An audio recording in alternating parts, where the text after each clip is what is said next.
যেই প্রতিযোগিতা আমাদের সঙ্গে আমরা চিন্তাও করতে পারতাম না, আর সেই প্রতিযোগিতা আজকে আল্লাহ তাআলা আমাদেরকে সামায়ানার নিচে মাঠের ভিতরে উন্মুক্ত ভাবে যে করার তৌফিক দান করছে, এর জন্য সকলেই বলি আলহামদুলিল্লাহ।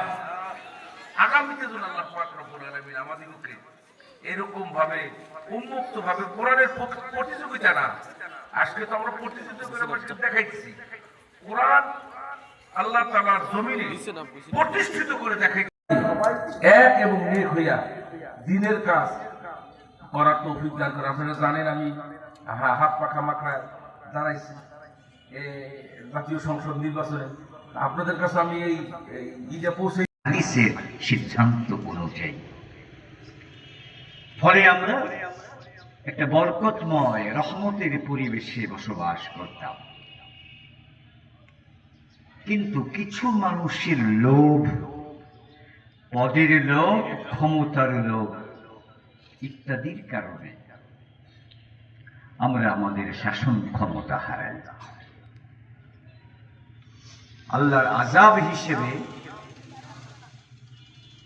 ইংরেজরা আমাদের উপর চেপে বসে, এটা আমাদের কর্মফল।